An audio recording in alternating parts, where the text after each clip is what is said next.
Hello, career competitor. This is Steve Mellor, as always, here to share with you some powerful conversation and some significant insights into what it means to optimize your career in pursuit of your optimal self. I am excited to be introducing our guest here shortly. But as always, let me draw your attention to careercompetitor.com, where you'll see right at the top of that homepage is a place where you can enter your email and become a part of my monthly subscription, my mid-monthly message, where I am just simply giving you that little nudge in the middle of the month to remember that whatever it was you set out to achieve with all that energy at the outset of the month and whatever those lofty goals may be at the end of the month, that you're not going to lose sight of that journey in between. Become a part of my community today. Head to careercompetitor.com, enter your email, and look forward to my next mid-monthly message. Now, let's get right into the show.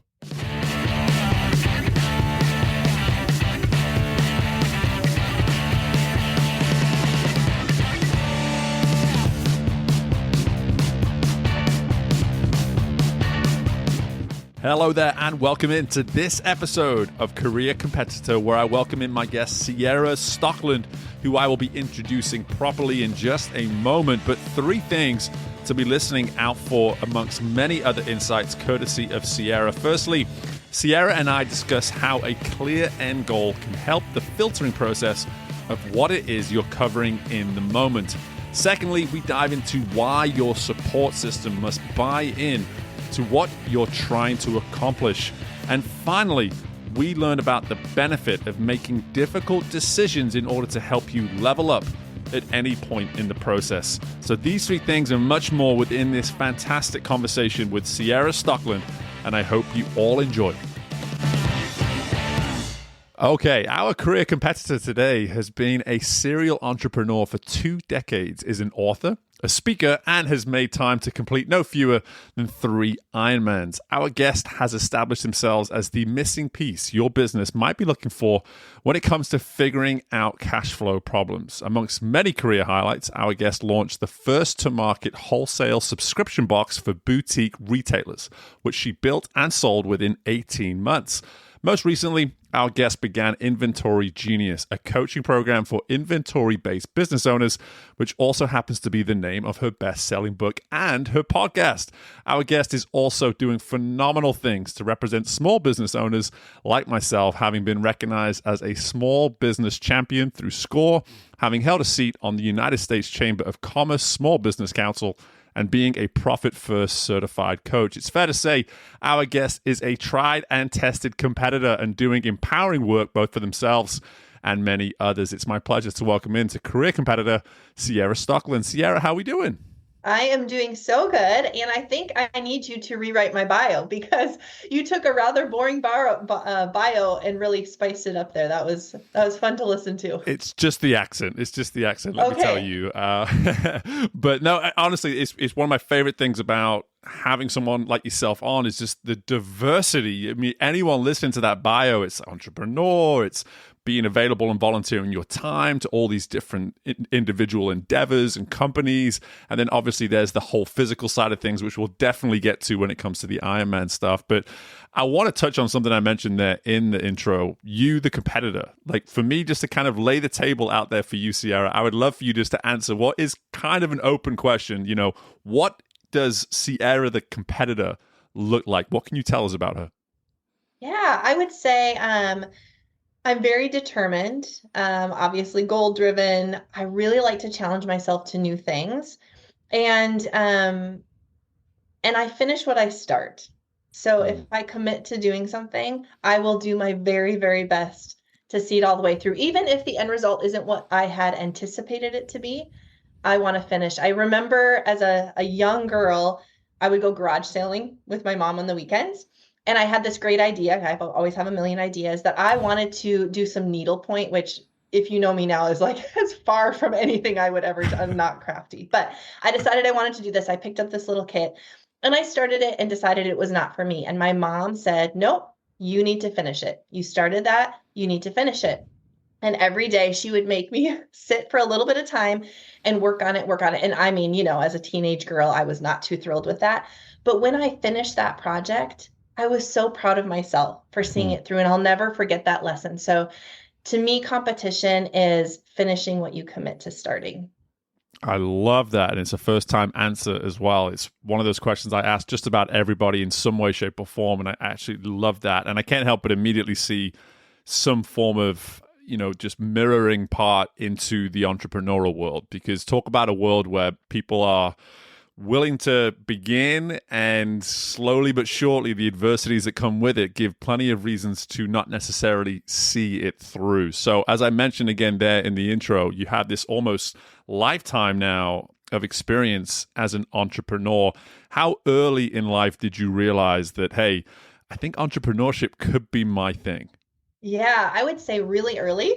I was always the kid with the lemonade stand, even though we lived at the end of a block and nobody came by except for the mailman. I always had this dream of today I'm going to make $5 selling lemonade. I was the kid that put on little productions, would sell tickets to the neighbors. I started my first formal business when I was 13, and grew that, built that for over a decade, had several other businesses I was running at the same time. And when it came time to go to college, so I finished my high school journey, I just couldn't think of something that I wanted to pay for and then have someone tell me where I would sit and what I would do and what I just couldn't even think what would that be. Instead, I thought, what problems are there that I could solve? Like what's not working, in the retail space or in the theater space at the time? What could I solve? And then I'll just do that and figure out a way to monetize it. So I've always been very entrepreneurial.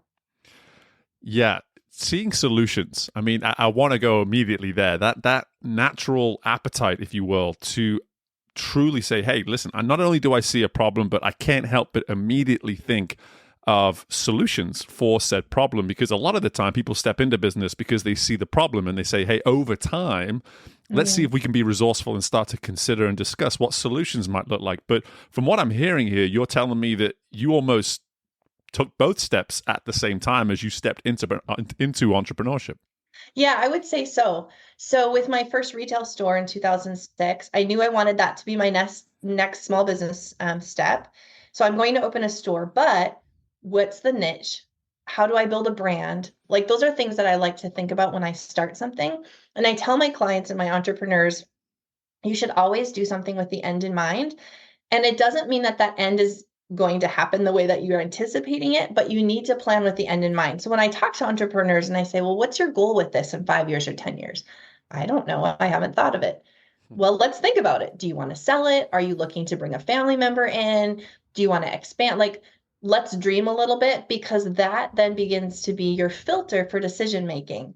So that subscription box that I launched, I knew I didn't want to build another big inventory based business and have a warehouse and, a massive team. I knew I wanted to sell it. And I knew that from the day I launched it. So that means when I decide what apps to bring in, what products to sell, the ease for the customer, I had a filter for that decision making because I knew this is going to make it sellable. This won't make it as sellable. Here's what a buyer is going to want to look at. Here's what they're not going to want to look at. So thinking about where you want to be is so important when you start. Mm. Yeah, the question for me immediately has to be around how you actually get someone comfortable with the notion of where they want to end up. Because most people are thinking like, hey, there's so much for me to consider just to simply get out the starting gates. Like Sierra, what are you talking about? 10 years from now? I can't even see myself what I'm going to do 10 hours from now. So many Yeah. entrepreneurs battle with that. So how do you help people just maybe take on what can actually seem quite a big question and give Mhm. them maybe some tools and just approaches to answering that question that can make it a much simpler exercise? Yeah, I like to tell people, like, let's just wave your magic wand. Don't think Hmm. about money. Don't think about restrictions. Don't think about any of the things that wouldn't allow this to happen. If you could wave your magic wand, what does this look like to you? And it will take a couple times of them, like, oh, but, and I'll say, no, no, no. We're just going to wave our, and it's all going to happen. What does it Mm. look like? Like, let's talk about your schedule. Let's talk about the time in your week. If you could wave a magic wand, what does life look like to you? And it might take a few, iterations, but then they might say, hey, I would just love to never have to work a weekend again. Okay, there we go. Now we have a bit of the end in mind. So as we build this and plan it, let's plan it around the thought that we're not going to work weekends anymore. And how do we get there? Because if we don't do that, we just start and then we find ourselves on this hamster wheel. There's no direction. And I think it's really funny because as entrepreneurs, we can dream a lot about a launch. We're really good about dreaming that through, but what Right. comes after the launch of something? Yeah. And I joke about this when I speak now is just, my launch was like an Instagram post on a Friday night. And then I sat there all weekend thinking, all right, you've launched it now. Like what do we do, Steve? Like what does a day of work look like? What does, going through the process Yeah. of vetting out a client look like? All these sort of things. And to your point, you build up all this energy and excitement around, hey, I'm about to tell the world that is my world, I'm starting something. And from what I'm hearing here is that as much as you want to invest the energy and obviously the excitement that comes with that, I love that you're sort of tailoring this towards don't necessarily get caught up in the business and the offering itself. What Yeah. does life look like? What does life look like? And maybe this business one day becomes the center of that life. Maybe it doesn't. But Mhm. I love that you're helping people see like, hey, this is as much about what you want this business to do for your life as it is just simply how this business should perform, if I'm hearing you right. Yeah, exactly. And it's a completely different way to look at things, to make decisions, to carry on day to day, the people you keep on your team. Like it affects so many things when you think about things. I like to phrase it as intentional living. So intentional, everything is intentional, meaning that you've thought through the decision that you're making with a projected outcome instead of Mm. just going after it. I'm going to open a store and they're just going to show up. We all say that that's not a great idea and then we all do it. So, how can we get past that?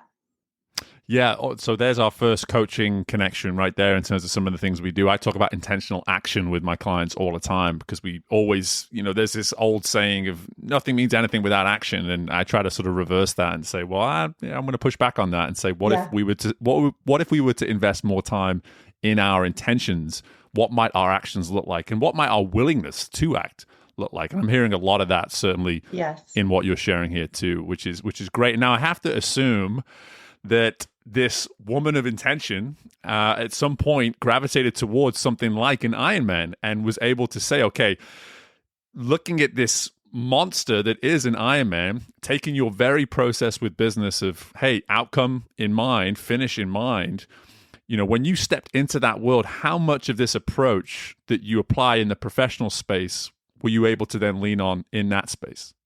Yeah, a lot. Yeah. So I was absolutely not an athlete in high school, college, nothing. Started running when I was in my 30s. And when I say running, I mean I tried running down the block with a friend, couldn't catch my breath. I thought, well, what is this? But just slowly, just got into the art of running. I love the running community. As you know, they can be so supportive. Like whether you're doing a slow 5K, you're walking, or you're trying to get to Boston, like every runner, for the most part, is very encouraging. So that world started to open up to me. Still had zero interest in long distance at all. So was training for sprint triathlons here and there, some 5K. I did a half marathon once, absolutely hated it. It was the worst race ever. I thought I'm never, ever doing anything even close to a 10K again. My husband had always wanted to do an Ironman. So that was on his radar. He talked about it. And I was like, absolutely, good for you. Great. I will be there to support you. When I saw him sitting on his bike, at 4 a.m. for the next 6 hours on a Sunday or Saturday, I was like, you're nuts. No interest in this. He did his first Ironman. I was training for my PR 5K at the time. So I had gotten to even more running. And when I saw him complete the Ironman and just saw all of the people, every shape, every size, every age, every nationality, there was an 80-year-old man completing an Ironman. It was just amazing to see young people.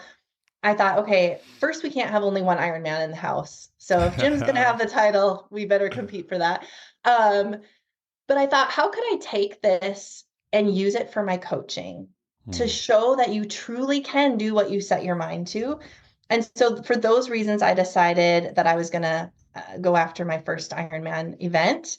I signed up for it, did my first Ironman in 16 weeks. So I went from 5K to full Ironman training. Wow. But when you ask like how that thinking and business translated, the first thing I did was fire my current coach. When I told him that I had signed up for an Ironman, he said, "What's the distance?" Which was very sarcastic. I'm like, "You know Mm, the distance." And then said, "We don't have enough time." And I thought, I can't have someone on my team that doesn't believe I can do it. absolutely. I just can't. So I need a good coach. I want a female who has done an Ironman before. I need good equipment, and I'm going to commit to doing whatever my coach tells me to do. I will cross the finish line. And I never went into it with a parachute of, well, it might be, I might not. Nope. I signed up for it. I'm crossing that finish line.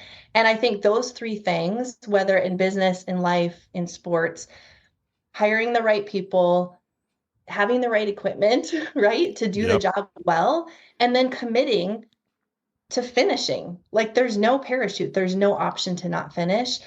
That just served me really well, and I did indeed finish my first one that I signed up for. I love it. I love it. So many questions. My gosh. Like that is just the story that this podcast is all about, quite frankly. I mean, just to hear the commitment coming firstly from just something as simple as a spouse, rivalry in the household. That part I love, and I can't help it.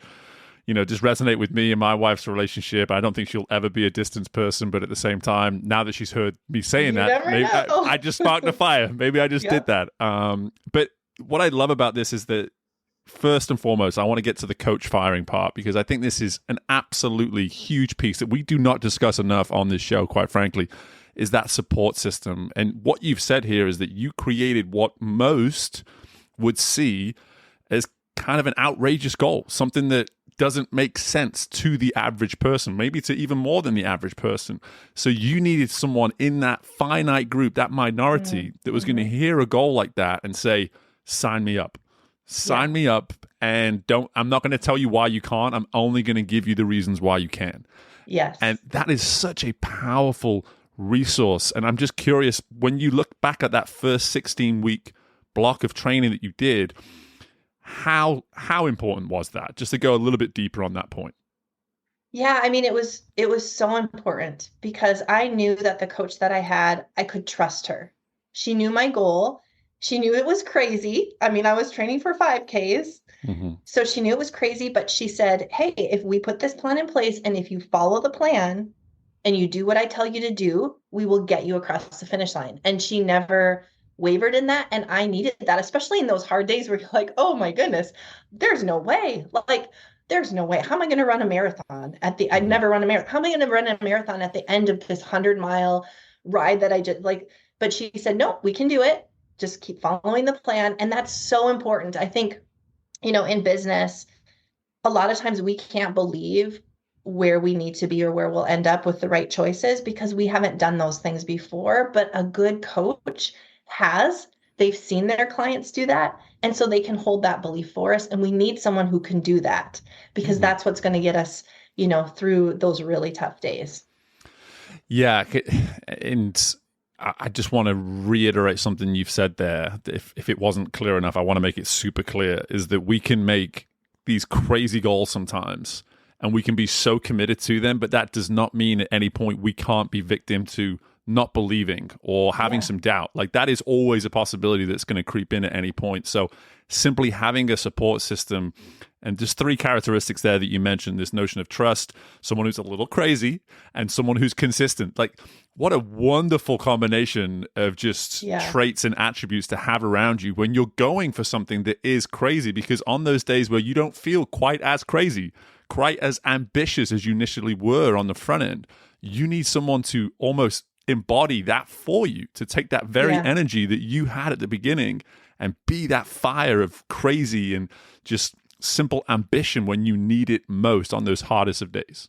Yeah, I think I have a different coach now. So I finished my first Ironman and my coach was phenomenal. And that was her point, her purpose. Mhm. Then I wanted to up it. I want to go to Worlds. I want to go to Kona. So I need a coach that will help me get to Kona, right? Because there's different Mhm. people that we need at different points in our journey in our life. So I have a different coach now. And I think with her, I said, "Here's my goal." And she said, "We can do that. It's not going to probably happen this year, but we can get there. We can do that." And I think that's important too. Like you want a coach that can say, "We need to be realistic. We'll Mhm. do it, but it's not probably going to be the next Ironman, where you Right. qualify. But keep following the process, keep following the plan, put the work in. And that's really important too. So a lot of times as entrepreneur, it was hard, if you will, I don't want to say fire my first coach, my first Ironman coach, because she was Hmm. phenomenal, but to move on from her, that was really, really hard because I loved Sure. her and she had helped me accomplish a goal. And so a lot of times we don't do those hard things because of how they might feel or how we would feel, but then we can't move on to that next step in our journey either. And so being willing to be courageous to do what we know we need to do, my husband says to have courageous conversations, Hmm. is really important as well. And I did make it to Worlds actually. So I've done 4 Ironman now. My fourth was Kona, which I did with my 18-year-old daughter. She also qualified. Wow. Yes. Wow. Wow. Well, how recent was this? Last October.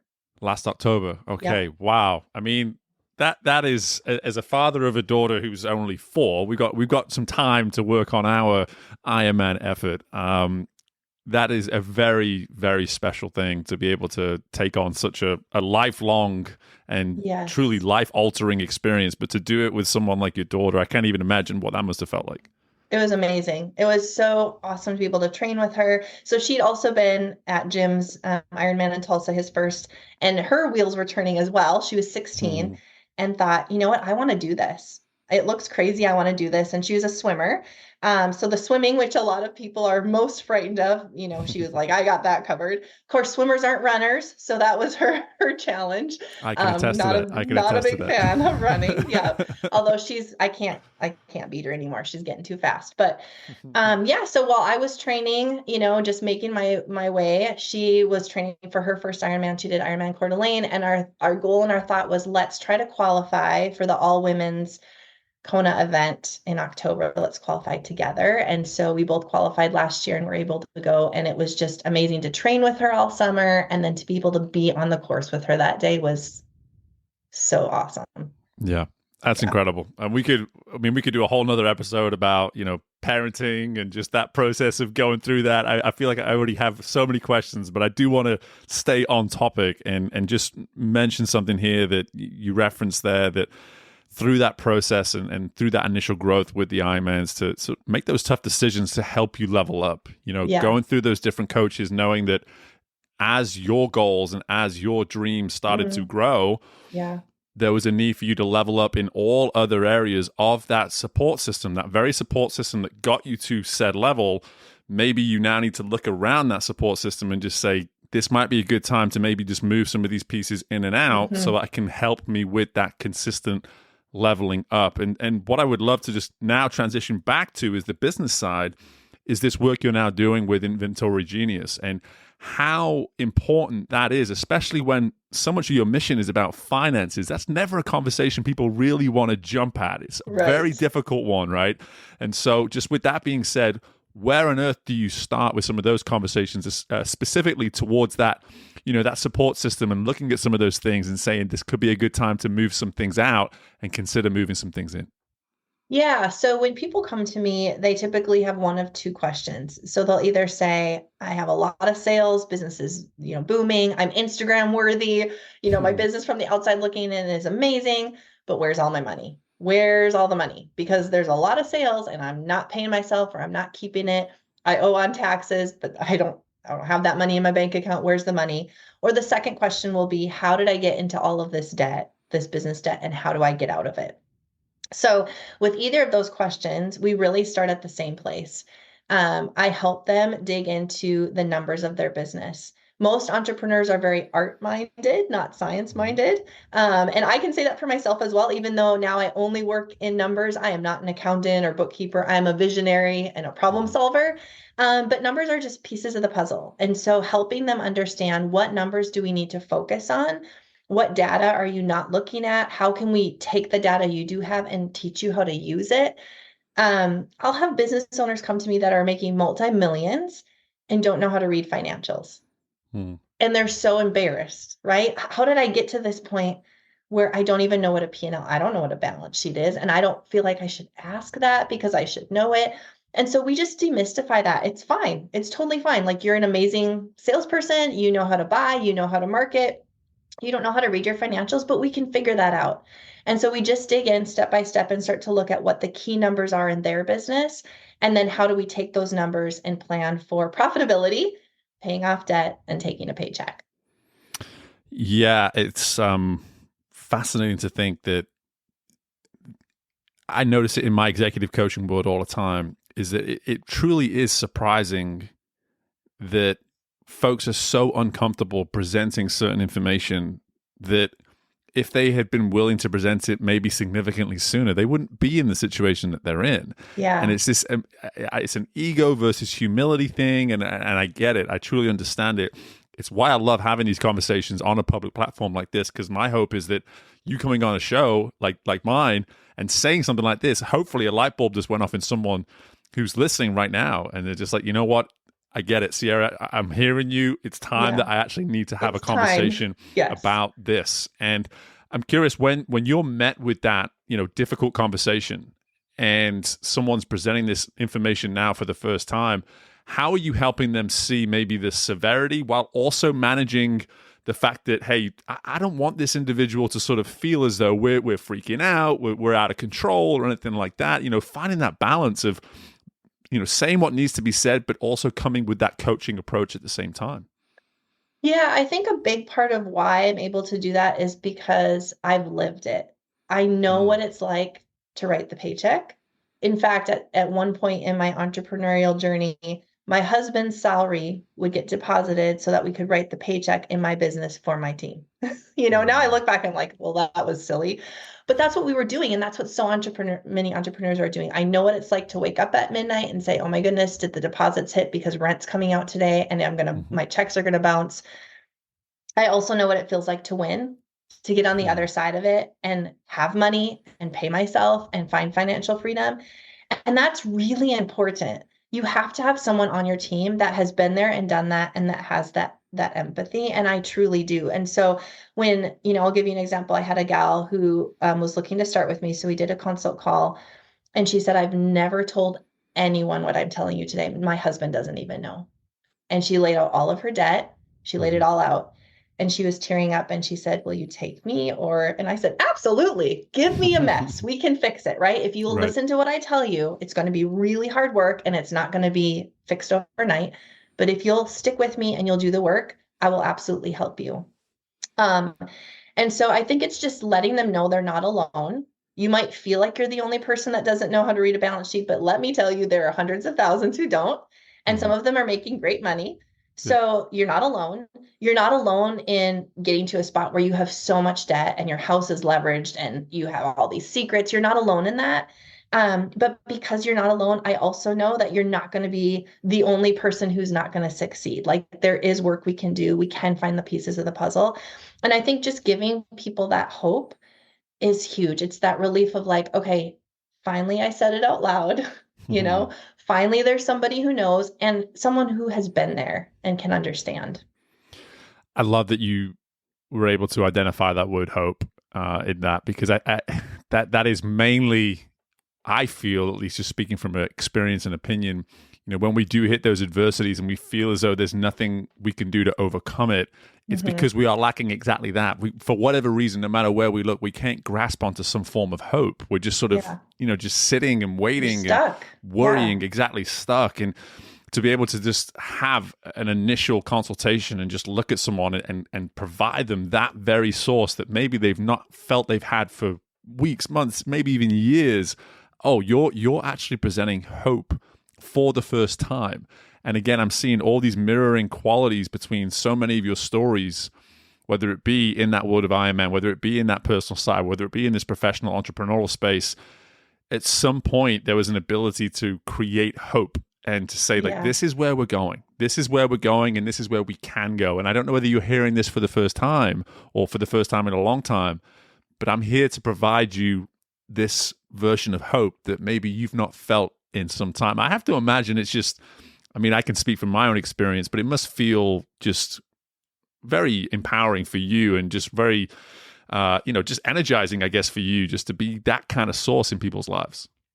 It absolutely is. And especially when it comes to dealing with money, Mm. there's just so much of a heaviness that gets taken around in life by entrepreneurs that no one shares in, and they feel like they're so alone in that heavy. I know what that feels like. Like, oh my goodness, I'm so trapped in my business. What am I going to do? Like, I can't close because I have all these, like, I know what that feels like. And there's so many entrepreneurs, and now with social media, that are going around with that while at the same time posting awesome pictures, and everyone's like, business must be going great, and look at, and they're feeling like they're living this double life.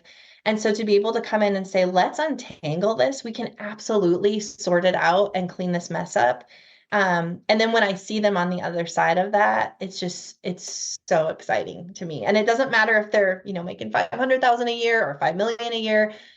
That feeling that we can give them of financial freedom and just, yeah, I can build again, I can breathe again, I can live life and do business the way I want to do it. I absolutely love it. It's so exciting. It is. And so much about what we've discussed here, Sierra, I can't help it. This word mission comes to mind. I don't know why. I'm a person of words, and I'll just be in conversation like this for 30 minutes and a word just pops in. And you sound like a woman on a mission in so many different ways. And we've not even touched on some of the work you've done with the Chamber of Commerce before, and some of those other missions that I mentioned within the introduction. How does that word resonate with you? Like, do you feel as though you are an individual on a mission across all these different parts of your life? Yeah, it's funny. No one's ever said that to me, but absolutely. I mean, I keep telling my team, there's so many people I need to help. Like, how do I help all these people? There's so many people, if they'll listen and talk about it, like I want to help them. It's an urgency I have. I think business is getting more and more expensive to run. The world is getting so intense. Like, we're just getting information from everywhere, and we're getting told that things won't work and they will work. And there's just so much overwhelm. And so I just have this urgency to help people, in fancy terms, clean up their balance sheet. Like my profit strategist, fractional CFO, when I finally found him, I wish I would have had him from the beginning, but when I finally found him, and he was my Sierra, if you will, he's the one who gave me hope and cleaned up my mess. He told me, Sierra, a business with a strong balance sheet can weather any storm, any economic storm. And that means little debt, lots of cash, right?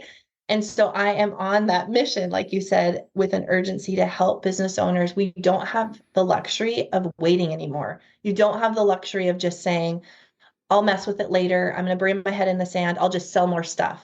Like, you just don't. We've got to fix it. And so, yes, there's a lot of urgency there. Love it. Well, I'm glad I could give you a new word. You need to start using that word more. Yes, I do.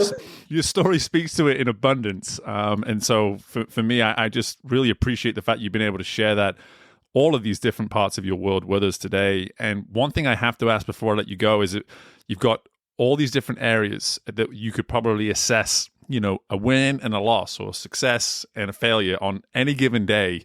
How on earth do you, at the end of a day, actually just say, hey, based on what I did today, I can put this one in the win column, or not necessarily in the win column? Like, what does a win look like for you on a day-to-day basis? Yeah, that is another fantastic question. I think for me, it's at the end of the day, was I a good steward with what I was given? So whether it was my time, a client, relationship with my husband or my kids, I've been given things in life. Was I a good steward of that today, or did I waste it? And if I feel like I was a good steward, so I did my very best to do my very best, great. We won today. Tomorrow's a new day. We'll try again. I love it. Yeah. I love it. Absolutely great response. And again, this notion of just, I mean, I don't know how no one's ever said to you, you're a woman on a mission. I'm honestly stunned that I'm the first person saying Maybe that I should put that on my website. Well, even in that response right there, so much is like saying like, hey, listen, if we're going to make today a success, then we better, with what we get handed, we better do something with it, is really what I'm hearing right there. And that is such an important piece of insight for anyone on the way out of this episode. Is what would it look like for you just to simply, instead of trying to make all these new things and create all these new, what if you just crushed everything you were actually just given? Like, and we get given so much on a plate every day. You said it yourself, your relationship with those closest to you, whatever's going on within your world, your job, your business, your exercise life, your health, all these things. We get given so much stuff throughout our day. What if we just knocked that out the park? And as we got better at that, maybe we can start to consider one or two new things to bring in. But until then, to what I'm hearing, The Sierra way is just to simply keep knocking out the park what it is you get handed on a day-to-day basis. And if you're doing that, why wouldn't you put that in the win column? So I absolutely love all that. Love all of that. And Sierra, I could talk to you for a lot longer than this 30, 35 minutes that I keep the podcast to, but anyone listening to this will be taking away so many nuggets. But if there's anything else that they maybe want to learn about you, where might be some good places to go for that? Yeah, so they can find out all about me at my website, sierrastocklin.com. And then if they want to follow the Ironman journey of Bella and myself, we have an Instagram that's pretty fun. It's at 2genstry, TWO, like generations try, TRI. And that's fun. We share our stories, what we're training for, the family, what we've all got going on. So that's just a fun place to hang out with me too. I'm literally going on Instagram right now. You have a new follower on Yay, the 2gens. New follower. No doubt. Sierra, again, like I said, could talk to you all day. This wonderful content. I really appreciate your time. Best of luck with anything and everything going on in your world the rest of the way. And look forward to keeping in touch, hopefully. Thanks for having me. It was great. And my thanks again to Sierra for joining us. And my final thought on this episode has to be Sierra's response to my final question there in regards to how she shared the importance of being a good steward of what you are given. Make your day a little bit simpler, folks. Instead of trying to take on all these new ideas and new conquests each and every day, why not simply look at what the day is throwing at you and try to answer the call? That simple. Sometimes we try to make things way too complex and way too difficult on ourselves when really there's elements of simplicity that we're missing that we could simply being successful at. So why not start there? Take this great insight courtesy of Sierra and obviously the many other insights that she was able to provide throughout this conversation. And in the meantime, listen, if this is your first time listening to the show, I would love for you to take the time to subscribe and to maybe share this content with at least one person within your world who you know would benefit from all of these fantastic insights within our conversation here today. And finally, as I mentioned, as always on the front end of every episode, make sure you are signing up for my monthly email subscription service, part of the mid-monthly message that so many career competitors around the world are benefiting from right now as this community now moves into the thousands of people. I love producing this content and helping you shift that mindset in the middle of the month when you need it most to finish what you started. So whether it be subscribing to the show, subscribing to the newsletter, so much career competitor content for you to be following. And in the meantime, folks, as always, best of luck with anything and everything you've got going on within your world. And I look forward to doing this again with you very soon. Bye for now.